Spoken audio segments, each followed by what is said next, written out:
তোমার সঙ্গে আমার এই হাজব্যান্ড অ্যান্ড ওয়াইফের সম্পর্কটা না আমার জন্য অনেক ভারী হয়ে যাচ্ছে, সেটা আমি শেষ করতে চাই।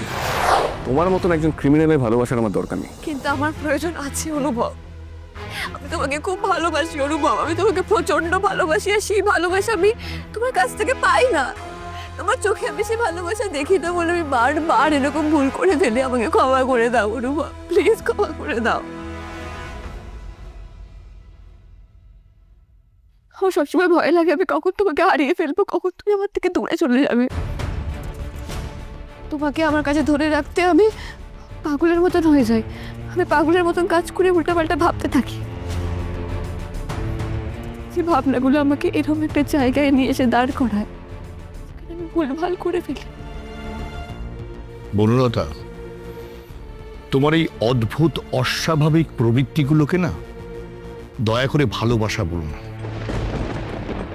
এটা ভালোবাসা নয়। ভালোবাসা একটা অনুভূতি যা ভেতর থেকে জন্ম নেয়। দুটো মানুষ যখন অনেক দিন ধরে একসঙ্গে থাকে তখন তাদের মধ্যে আস্তে আস্তে ভালোবাসা, সহমর্মিতা এগুলো তৈরি হয়। ভালোবাসা কোনো গাছের ফল বা ফুল নয় যে তোমার ইচ্ছে মতো সেটাকে পেরে নিলে।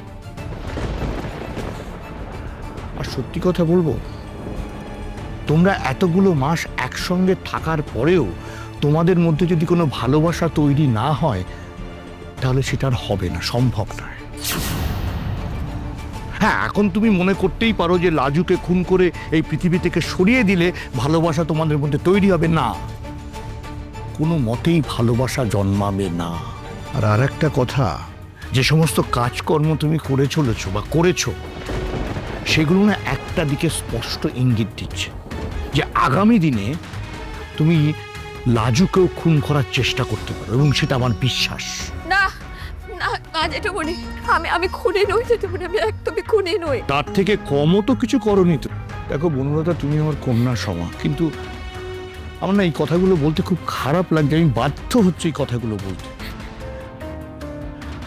আমি যে আশঙ্কাটা করছি ওকে তুমি খুন করবে, সেটা না একদিন সত্যি হতে পারে, এটা আমার ভয়।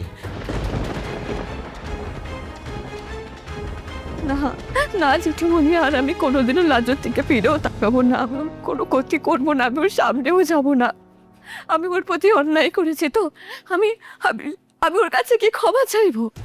ওর প্রতি করা অন্যায়ের জন্য আমি ওর কাছে কি ক্ষমা চাইবো অনুভব? ওর কাছে আমি ক্ষমা চাইবো? আমি এক্ষুনি যাচ্ছি, আমি এক্ষুনি গিয়ে লাজুর কাছে ক্ষমা চাইবো। তোমাদের সকলের সামনে দাঁড়িয়ে আমি ওর পায়ে ধরে ক্ষমা চাইবো। তোমরা শুধু বলে দাও কি করলে, এক্স্যাক্টলি কি করলে ওর আমার প্রতি ভালোবাসা জন্মাবে, আমি তাহলে সেটাই করবো। একটা ক্লু দাও। এই please, enough of your drama. লাজুকে টেনে তুমি কোনো ড্রামা করবে না। আচ্ছা অনুভব, আমি তো লাজুর সাথে সত্যি খুব অন্যায় করেছি। ওর সাথে অন্যায় করেছি, আমি তোমার সাথেও ভুল করেছি। আজকে যদি ও আমাকে মাফ করে দেয় তাহলে তুমি চেষ্টা করতে পারো আমাকে মাফ তুমি করার। যদি দুনিয়ার সবাইকেও নিয়ে আসো না, আর তারা সবাই যদি তোমাকে মাফও করে দেয়, আমি তোমাকে মাফ করব না। তোমার সঙ্গে আমার এই হাজব্যান্ড অ্যান্ড ওয়াইফের সম্পর্কটা না আমার জন্য অনেক ভারী হয়ে যাচ্ছে, সেটা আমি শেষ করতে চাই।